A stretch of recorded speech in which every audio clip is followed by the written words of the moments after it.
Class 7 chapter number 4 उष्मा अध्याय 3 में आप पढ़ चुके हैं कि ऊनी वस्त्र जातो रेशे से बनाए जाते हैं। आप यह भी जानते हैं कि सूती वस्त्र पादप रेशों से बनाए जाते हैं। हम शीतकाल में ऊनी वस्त्र पहनते हैं जो हमें गर्म रखते हैं। जब मौसम गर्म होता है तब हम हल्के रंग के सूती वस्त्र पहनना पसंद करते हैं। ये हमें ठंडक का अनुभव कराते हैं। आप यह जानने के लिए अवश्य ही उत्सुक होंगे कि किसी विशेष ऋतु के लिए विशेष प्रकार के वस्त्र ही क्यों उपयुक्त होते हैं। शीतकाल में आप घर के अंदर ठंड का अनुभव करते हैं। यदि आप बाहर धूप में आ जाएं तो गर्मी का अनुभव करते हैं। ग्रीष्म काल में तो आप घर के अंदर भी गर्मी का अनुभव करते हैं। हम यह कैसे जान पाते हैं कि कोई वस्तु गर्म है या ठंडी? हम कैसे पता लगाते हैं कि कोई वस्तु कितनी गर्म अथवा कितनी ठंडी है? इस अध्याय में हम इसी प्रकार के कुछ प्रश्नों का उत्तर जानने का प्रयास करेंगे। ठंडा तथा गर्म। अपने दैनिक जीवन में हम अनेक वस्तुओं के संपर्क में आते हैं। इसमें से कुछ गर्म है और कुछ ठंडी। चाय गर्म और बर्फ ठंडी। सारणी 4.1 में सामान्य उपयोगी वस्तुओं की सूची दी गई है। इस सूची में कुछ नाम और जोड़िए। इन वस्तुओं को गर्म या ठंडा के रूप में चिन्हित कीजिए। हम देखते हैं कि वस्तुएं ठंडी हैं जबकि कुछ गर्म। आप यह भी जानते हैं कि कुछ वस्तुएं दूसरी वस्तुओं की अपेक्षा अधिक गर्म होती हैं जबकि कुछ दूसरी वस्तुएं दूसरों की अपेक्षा अधिक ठंडी होती हैं। हम कैसे ज्ञात करते हैं कि कोई वस्तु दूसरी वस्तु की अपेक्षा अधिक गर्म है? प्राय हम इसका पता वस्तुओं को स्पर्श करके लगाते हैं, परंतु क्या यह हमारी स्पर्श इंद्रिय विश्वसनीय है? आइए ज्ञात करें। एक बार ये जो डब्बे में बंद है, आपको परामर्श दिया जाता है कि बहुत अधिक गर्म वस्तुओं को न छुएं। मोमबत्ती और ज्वाला अथवा स्टोव छूते समय सतर्क रहें।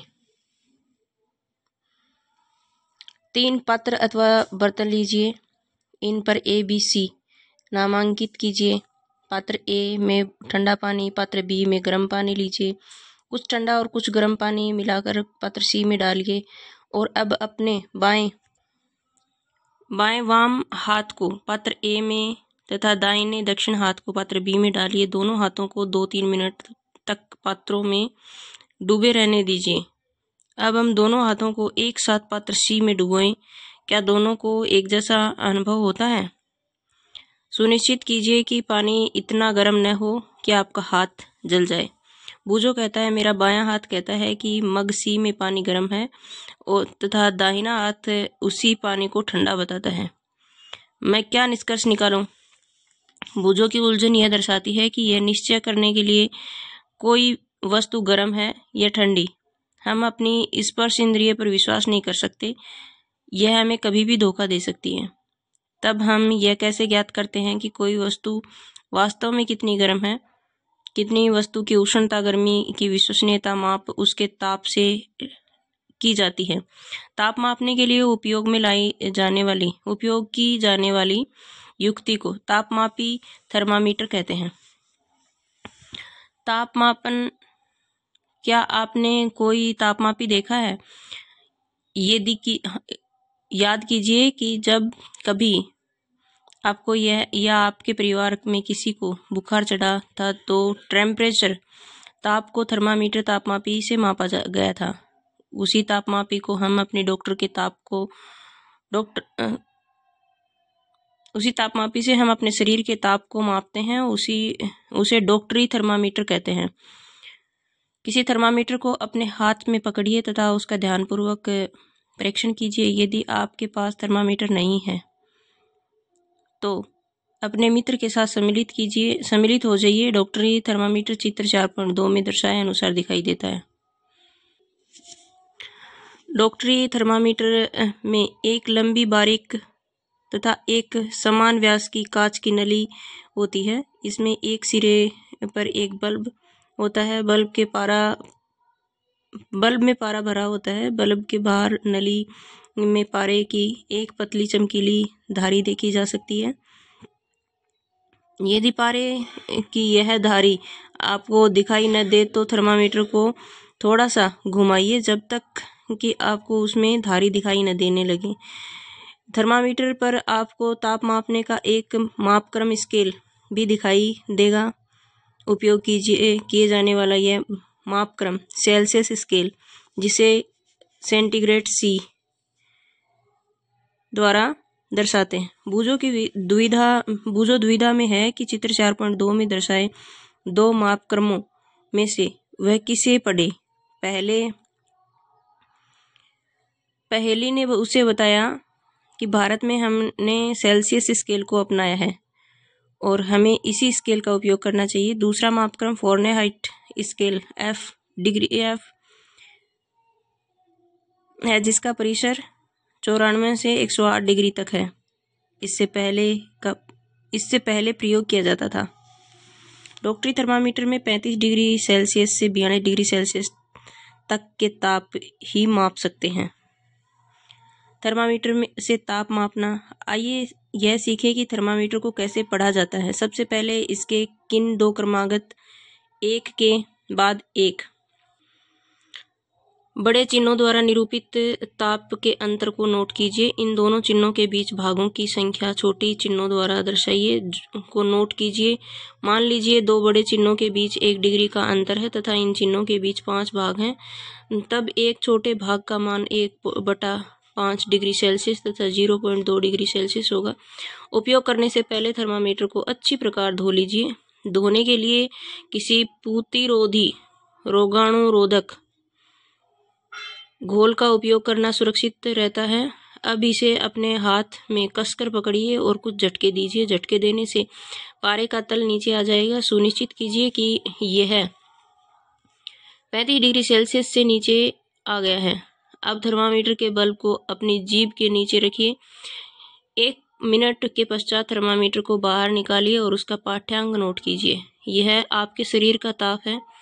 ताप को सदैव इसके मात्रक C सेंटीग्रेड के साथ व्यक्त करना चाहिए। आपने अपने शरीर के ताप कितना नोट किया है? मानव शरीर का सामान्य ताप 37 डिग्री सेल्सियस है। ध्यान दीजिए कि ताप को इसके मात्रक के साथ व्यक्त किया गया। पहेली ने अपने शरीर का ताप मापा। वह चिंतित हो गई क्योंकि यह ठीक 37 डिग्री सेल्सियस नहीं था। आइए पहेली को विश्वास दिलाएं कि उसके साथ कोई समस्या नहीं है। डॉक्टरी थर्मामीटर की सहायता से अपने कुछ मित्रों के शरीर का ताप मापिए। आपने प्रेक्षणों की सारणी में अंकित कीजिए। डॉक्टरी थर्मामीटर का उपयोग करने के लिए आवश्यक सावधानियां। थर्मामीटर को उपयोग से पहले और उपयोग के पश्चात धोना चाहिए। धोने के लिए किसी पूतिरोधी एंटीसेप्टिक घोल का उपयोग अच्छा रहता है। सुनिश्चित कीजिए कि उपयोग से पहले पारे का तल 35 डिग्री सेल्सियस से नीचे हो। थर्मामीटर को पढ़ते समय पारे का तल दृष्टि रेखा की सीध में होना चाहिए। थर्मामीटर के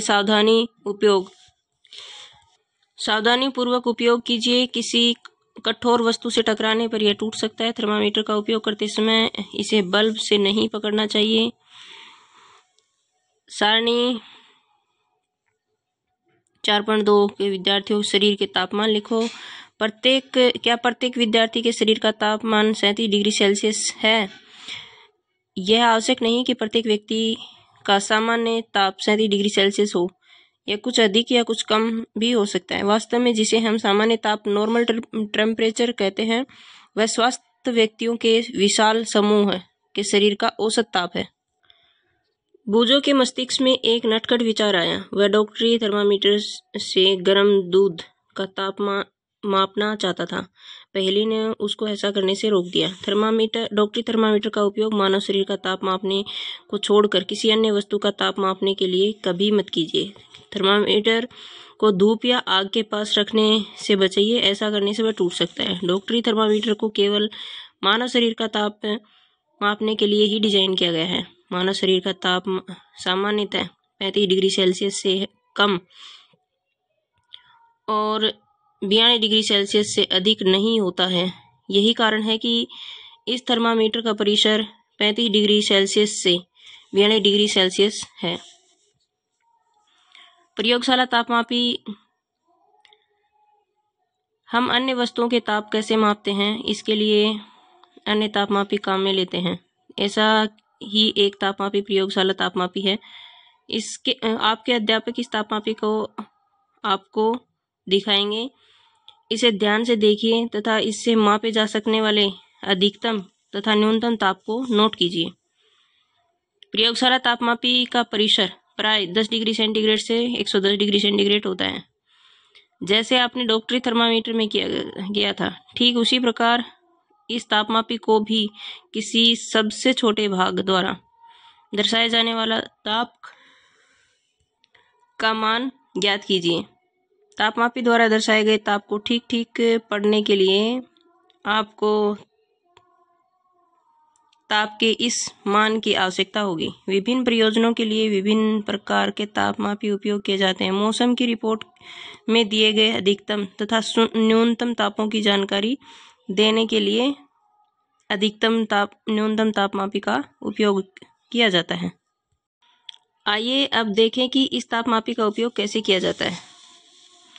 किसी बीकर अथवा मग में नल का थोड़ा सा जल लीजिए। तापमापी को जल में इस प्रकार डुबोइए कि उसका बल्ब तो जल में डूबा रहे, लेकिन वह बर्तन की तली अथवा दीवारों को स्पर्श न करे। तापमापी को जल में ऊर्ध्वाधर रखते हुए इसमें पारे के तल की गति को देखिए। तब तक प्रतीक्षा कीजिए जब तक कि नली में पारे का तल स्थिर न हो जाए। तापमापी का पाठ्यांक नोट कीजिए। यह इस समय जल का ताप है। कक्षा में विभिन्न विद्यार्थियों द्वारा मापे गए जल के ताप की तुलना कीजिए। क्या इन मापों की कुछ विभिन्नताएं संभव कारणों पर चर्चा कीजिए। प्रयोगशाला तापमापी उपयोग करते समय डॉक्टरी थर्मामीटर का पाठ्यांक लेते समय बरती जाने वाली सभी सावधानियों के अतिरिक्त निम्नलिखित सावधानी भी बरती जानी चाहिए। तापमापी को ऊर्ध्वाधर रखना चाहिए, तिरछा नहीं। तापमापी का बल्ब चारों ओर से उस पदार्थ से घिरा होना चाहिए जिसका ताप मापना है। बल्ब बर्तन की दीवारों को नहीं छूना चाहिए। बूझों को अब समझ आ गया कि उच्च तापों को मापने के लिए डॉक्टरी थर्मामीटर का उपयोग क्यों नहीं करते, लेकिन वह अब भी उलझन में है। क्या प्रयोगशाला तापमापी द्वारा उसके शरीर का ताप मापा जा सकता है? किसी बीकर या मग में थोड़ा सा गर्म जल लीजिए। तापमापी को बल्ब को जल में डुबोइए।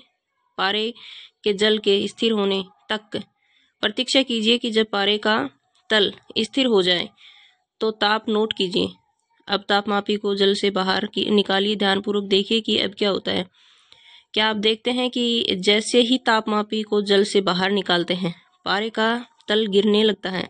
इसका अर्थ है कि किसी प्रयोगशाला तापमापी द्वारा ताप का पाठ्यांक तभी नोट करना चाहिए जब उसका बल्ब जल या उस वस्तु में रखा जाता है जिसका ताप मापना है। स्मरण कीजिए कि अपने शरीर का ताप मापते समय आपको पाठ्यांक नोट करने के लिए थर्मामीटर को मुंह से बाहर निकालना पड़ता है। क्या तब आप प्रयोगशाला तापमापी को अपने शरीर का ताप मापने के लिए उपयोग कर सकते हैं? स्पष्ट है कि प्रयोगशाला तापमापी का उपयोग इस प्रयोजन के लिए सुविधाजनक नहीं है। डॉक्टरी थर्मामीटर को मुंह से बाहर निकाल लेने पर पारे का तल नीचे या ऊपर क्यों नहीं जाता? किसी डॉक्टरी थर्मामीटर पर फिर से प्रेक्षण कीजिए। क्या आप बल्ब के पास कोई विभंग किंग देखते हैं? विभंग का क्या लाभ है? यह पारे के तल को अपने आप नीचे गिरने से रोकता है। बूझो यह जानने के लिए उत्सुक है कि जब तापमापी का बल्ब किसी वस्तु के संपर्क में आता है तो पारे के तल में परिवर्तन क्यों होता है? तापमापी के पारे का प्रयोग के विषय में अनेक चिंताएं हैं। पारा एक विषाक्त पदार्थ है और यदि तापमापी टूट जाए तो इसका निपटान अत्यंत कठिन है। आजकल अंकीय तापमापी डिजिटल थर्मामीटर उपलब्ध हैं जिसमें पारे का उपयोग नहीं होता है। ऊष्मा का स्थानांतरण संभवतः आपने देखा होगा कि जब किसी बर्तन को ज्वाला पर रखते हैं तो वह तप्त हो जाता है। इसका कारण है कि ऊष्मा ज्वाला से बर्तन की ओर चली जाती है। जब बर्तन को ज्वाला से हटा लेते हैं तो यह धीरे धीरे ठंडा हो जाता है। यह ठंडा क्यों हो जाता है? ऊष्मा बर्तन में परिवेश की ओर स्थानांतरित हो जाती है। इस प्रकार आप समझ सकते हैं कि दोनों स्थितियों में ऊष्मा गर्म वस्तु से ठंडी वस्तु की ओर प्रवाहित होती है। वास्तव में ऊष्मा सदैव गर्म वस्तु से अपेक्षाकृत ठंडी वस्तु की ओर प्रवाहित होती है। पहेली जानना चाहती है कि क्या इसका यह अर्थ है कि यदि दो वस्तुओं का ताप समान हो तो ऊष्मा स्थानांतरित नहीं होगी? किस प्रकार स्थानांतरित होती है? आइए इसकी खोज। एल्यूमीनियम, यह लोहे जैसी किसी धातु की एक छड़ अथवा चटपटी पट्टी लीजिए। छड़ पर मोम के छोटे छोटे टुकड़े चिपकाइए। ये टुकड़े लगभग समान दूरियों पर होने चाहिए। छड़ के एक सिरे को एक प्रयोगशाला स्टैंड पर कसिए। यदि आपको स्टैंड न मिले तो आप छड़ को एक सिरे को ईंटों के बीच में दबा कर रख सकते हैं। अब छड़ के दूसरे सिरे को गर्म कीजिए और ध्यानपूर्वक देखिए। मोम के टुकड़ों का क्या होता है? क्या ये टुकड़े गिरना आरंभ कर देते हैं? कौन सा टुकड़ा सबसे पहले गिरता है? क्या आप सोचते हैं कि ऊष्मा ज्वाला के सबसे निकट के सिरे से दूसरे सिरे की ओर स्थानांतरित होती है? वह प्रक्रम जिसमें ऊष्मा किसी वस्तु के गर्म सिरे से ठंडे सिरे की ओर स्थानांतरित होती है चालन कहलाता है। ठोसों में ऊष्मा प्राय चालन के प्रक्रम द्वारा स्थानांतरित होती है। क्या सभी पदार्थों में ऊष्मा का चालन आसानी से हो जाता है? आपने अवश्य देखा होगा कि खाना पकाने के लिए उपयोग किए जाने वाली धातु के बर्तन में प्लास्टिक या लकड़ी की हत्थी लगी होती है। क्या आप किसी तप्त बर्तन को हत्थी से पकड़कर बिना हाथ जलाए उठा सकते हैं? किसी छोटे बर्तन या बीकर में गर्म पानी लीजिए। कुछ वस्तुएं जैसे इस्पात, स्टील की चम्मच, प्लास्टिक का स्केल, पेंसिल तथा विभाजनी डिवाइडर एकत्र कीजिए। इन सभी वस्तुओं के एक सिरे को गर्म पानी में डुबोइए। कुछ देर प्रतीक्षा करने के पश्चात दूसरे सिरे को छू कर देखिए। अपने परीक्षणों को सारणी 4.3 में लिखिए। जो पदार्थ अपने से होकर ऊष्मा को आसानी से जाने देते हैं उन्हें ऊष्मा का चालक कहते हैं। इनके उदाहरण हैं एल्यूमीनियम, आयरन, लोहा, कॉपर, तांबा। जो पदार्थ अपने से होकर ऊष्मा को आसानी से नहीं जाने देते हैं उन्हें कहते हैं ऊष्मा का कुचालक। ऊष्मा के कुचालक के उदाहरण हैं प्लास्टिक तथा लकड़ी। कुचालकों को ऊष्मारोधी भी कहते हैं। जल तथा वायु ऊष्मा के कुचालक हैं। तब इन पदार्थों को ऊष्मा में स्थानांतरण कैसे होता है, आइए पता लगाएं। गोल पेंदे का फ्लास्क लीजिए। यदि फ्लास्क उपलब्ध न हो तो बीकर लिया जा सकता है। इसे जल से 2/3 भरिए। इसको किसी तिपाई पर रखिए अथवा फ्लास्क को रखने का ऐसा कोई ऐसा प्रबंध कीजिए जिससे कि आप इसके नीचे एक मोमबत्ती रखकर इसे गर्म कर सकें। फ्लास्क में जल के स्थिर होने की प्रतीक्षा कीजिए। एक स्ट्रो की सहायता से फ्लास्क के पेंदे पर पोटेशियम परमैंगनेट का एक क्रिस्टल धीरे से रखिए। अब क्रिस्टल के ठीक नीचे मोमबत्ती जलाकर जल को गर्म कीजिए। अपने परीक्षणों को नोटबुक में लिखिए तथा जो कुछ आपने देख रहे हैं उसका चित्र भी बनाइए। जब जल को गर्म करते हैं तो ज्वाला के पास का जल गर्म हो जाता है। गर्म जल ऊपर उठता है। इस गर्म जल के आसपास का ठंडा जल उसका स्थान लेने के लिए आ जाता है। फिर यह जल भी गर्म होकर ऊपर उठता है। फिर भी यह जल गर्म होकर ऊपर उठ जाता है। आसपास से यह जल फिर इसके स्थान पर आ जाता है और यह प्रक्रिया तब तक चलती रहती है जब तक सारा जल गर्म न हो जाए। ऊष्मा स्थानांतरण की इस विधि को संवहन कहते हैं। वायु में ऊष्मा का स्थानांतरण किस प्रकार होता है? धुआं किस दिशा में जाता है? ऊष्मा स्रोत के पास की वायु गर्म होकर ऊपर उठती है। इस प्रकार यह वायु भी गर्म हो जाती है। यह प्रक्रिया चलती रहती है। क्रियाकलाप 4.9 द्वारा इस पर विचार की पुष्टि कर सकते हैं। एक मोमबत्ती जलाइए। अपने एक हाथ को ज्वाला के ऊपर, दूसरे हाथ को ज्वाला के पार्श्व में रखिए। आपके दोनों हाथों समान गर्मी का अनुभव करते हैं? यदि नहीं तो कौन सा हाथ अधिक अनुभव करता है, ऐसा क्यों है? सावधान, अपने हाथों को ज्वाला से सुरक्षित दूरी पर रखिए जिससे कि वे जले नहीं। ध्यान दीजिए, ऊपर की ओर की वायु संवहन द्वारा गर्म होती है, इसलिए ज्वाला के ऊपर का हाथ गर्मी अनुभव करता है। तथापि पार्श्व की वायु संवहन द्वारा गर्म नहीं हो पाती है, इसलिए वह वायु लो के ऊपर की वायु जैसी गर्म नहीं लगती है। तटीय क्षेत्र में रहने वाले लोग एक मनोरंजन परिघटना का अनुभव करते हैं। दिन के समय स्थल धरती थल जल की अपेक्षा शीघ्र गर्म होता है। स्थल के ऊपर की वायु गर्म होकर ऊपर उठती है। इसका स्थान लेने के लिए समुद्र की ओर से ठंडी वायु स्थल की ओर बहती है। चक्र को पूरा करने के लिए स्थल की ओर से गर्म वायु समुद्र की ओर बह जाती है। समुद्र की ओर से आने वाली वायु को समुद्र समीर कहते हैं। समुद्र समीर की ठंडी वायु का लाभ उठाने के लिए तटीय क्षेत्रों के भवनों में खिड़कियां समुद्र की ओर बनाई जाती हैं। रात्रि में यह प्रक्रम ठीक विपरीत होता है। समुद्र का जल स्थल की अपेक्षा धीमी गति से ठंडा होता है, इसलिए स्थल की ओर से ठंडी वायु समुद्र की ओर बहती है।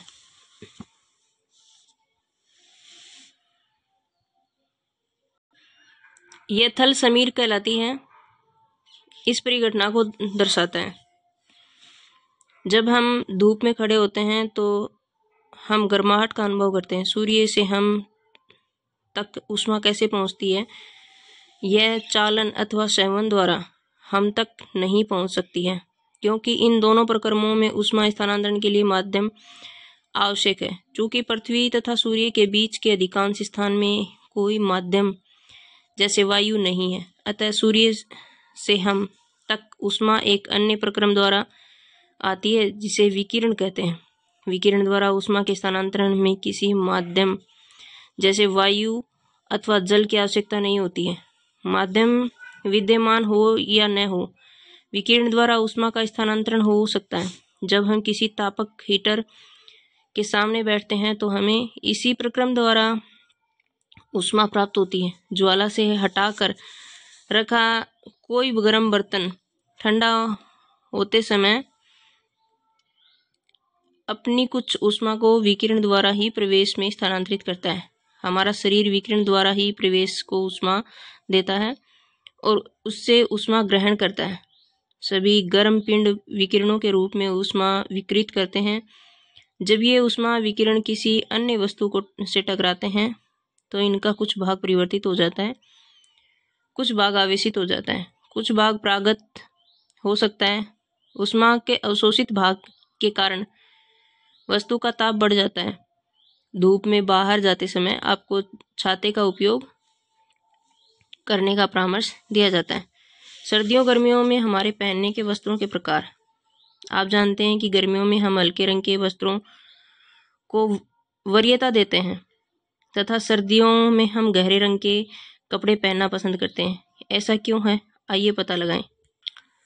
टिन के एक जैसे दो डिब्बे लीजिए। इनमें से एक के बाहरी पृष्ठ को काला तथा दूसरे को बाहरी पृष्ठ को सफ़ेद पेंट कीजिए। दोनों डिब्बों में बराबर मात्रा में जल भरिए तथा उन्हें दोपहर के समय लगभग 1 घंटे के लिए धूप में रख दीजिए। दोनों डिब्बों में भरे जल के ताप मापिए। क्या आप दोनों के ताप में कुछ अंतर पाते हैं? किस डिब्बे में जल अधिक गर्म है? केवल जल को छूकर भी आप दोनों के ताप में अंतर अनुभव कर सकते हैं। क्रियाकलाप 4.10 में उपयोग किए गए दोनों डिब्बों को लीजिए। इन दोनों में समान मात्रा में समान ताप लगभग 60 डिग्री जल गर्म भरिए। दोनों डिब्बों को किसी एक कमरे में अथवा छाया में रखिए। 10-15 मिनट के पश्चात प्रत्येक डिब्बे के जल का ताप ज्ञात कीजिए। क्या दोनों डिब्बों में जल का ताप समान दर से कम हुआ? इन क्रियाकलापों से क्या आप यह निष्कर्ष निकाल सकते हैं कि गर्मियों में सफ़ेद या हल्के रंग के वस्त्र तथा सर्दियों में गहरे रंग के वस्त्र पहनना अधिक आरामदायक क्यों प्रतीत होता है? गहरे रंग के पृष्ठ अपेक्षाकृत अधिक ऊष्मा अवशोषित करते हैं, इसलिए सर्दियों में गहरे रंग के वस्त्र पहनना हमें सुखद लगता है। हम हल्के रंग के उसमें विकिरणों का अधिकांश भाग को परावर्तित कर देते हैं, इसलिए गर्मियों में हमें हल्के रंग के वस्त्र अधिक आरामदेह हैं।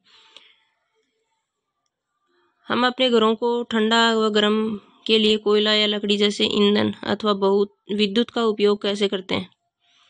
क्या ऐसे भवन बनाना संभव है जिन पर बाहर की गर्मी या सर्दी का कोई प्रभाव न पड़े? भवन की बाहरी दीवार को यदि ऐसा बनाया जाए कि उसके बीच में वायु की एक परत बंद हो जाए तो ऐसा संभव किया जा सकता है। ऐसा करने के लिए एक विधि है कि भवन निर्माण में खोखली ईंटों का उपयोग किया जाए, जो कि आजकल उपलब्ध है। सर्दियों में ऊन वस्त्र हमें उष्ण बनाए रखते हैं। सर्दियों में हम ऊनी वस्त्र पहनते हैं। ऊन ऊष्मारोधी है। इसके अतिरिक्त ऊन के रेशों के बीच में वायु फंसी ट्रैप रहती है। यह वायु हमारे शरीर में ऊष्मा की ठंडे परिवेश की ओर से विकृत होने से रोकती है, अतः हमें उष्णता का अनुभव होता है। मान लीजिए सर्दियों में आपको एक मोटे कंबल अथवा एक के ऊपर एक जुड़े दो पतले कंबलों में से किसी एक का चुनाव करके उपयोग करने की छूट है, तो आप इनमें से किसी चुनेंगे और क्यों? याद रखिए, दो कंबलों के बीच में वायु की एक परत विद्यमान है। Celsius scale. चालन, चालक, सेवन और कुचालक। अधिकतम न्यूनतम तापमापी, उष्मारोधी, थल समीर, समुद्र समीर, विकिरण तापमापी, थर्मामीटर, अंकीय तापमापी और पूतिरोधी। किसी वस्तु की उष्णता की कोटि ज्ञात करने के लिए हम सदैव अपनी स्पर्श इंद्रिय पर विश्वास नहीं कर सकते हैं। किसी वस्तु की उष्णता की कोटि की तापमापी वह युक्ति है जिसे ताप मापा जाता है। डॉक्टरी थर्मामीटर का उपयोग शरीर का ताप मापने के लिए किया जाता है। इस थर्मामीटर का परिसर 35 डिग्री सेल्सियस से 42 डिग्री सेल्सियस है। अन्य प्रयोजनों के लिए हम तापमापी प्रयोगशाला तापमापी का उपयोग करते हैं। इन तापमापियों का परिसर प्राय 10 डिग्री सेंटीग्रेड से 110 डिग्री सेंटीग्रेड होता है। मानव शरीर का सामान्य ताप 37 डिग्री सेल्सियस है। ऊष्मा उच्च ताप के पिंड से निम्न ताप के पिंड की ओर स्थानांतरित होती है। एक वस्तु से दूसरी वस्तु में ऊष्मा 3 प्रक्रमों द्वारा स्थानांतरित हो सकती है। ये है चालन, सेवन और विकिरण। ठोसों में प्राय ऊष्मा चालन द्वारा स्थानांतरित होती है।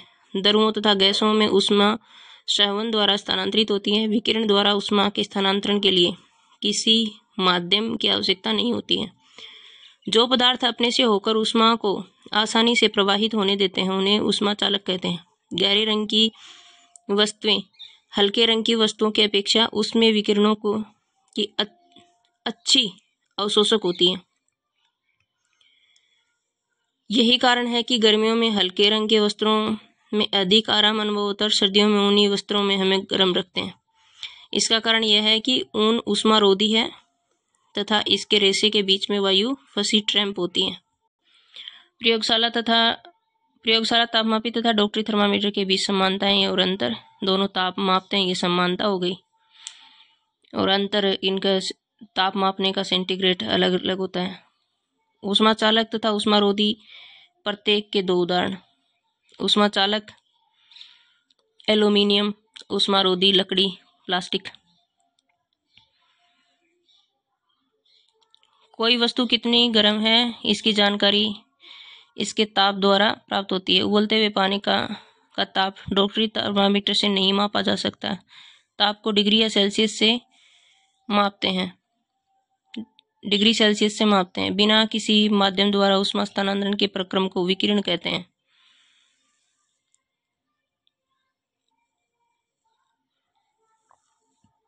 स्टील की एक ठंडी चम्मच गर्म दूध में के प्याले में रखी गई है। दूसरे सिरे पर ऊष्मा का स्थानांतरण चालन प्रक्रम द्वारा करेगी। हल्के रंग के वस्त्रों की अपेक्षा गहरे रंग के वस्त्र ऊष्मा का अधिक अवशोषण करते हैं।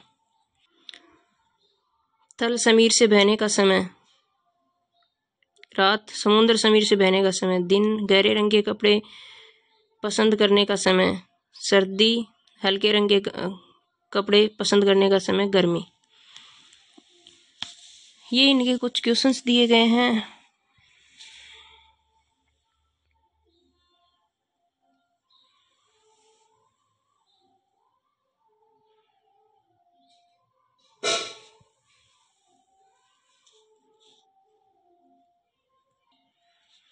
और ये अगला आता है चैप्टर 5।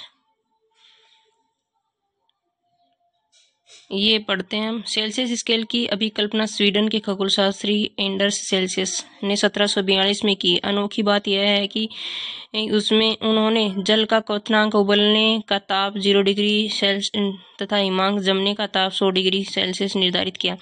तथापि इस क्रम को बहुत शीघ्र ही उलट दिया गया। अगला चैप्टर पढ़ेंगे अगले वीडियो में। चैनल को शेयर करें, सब्सक्राइब करें। धन्यवाद।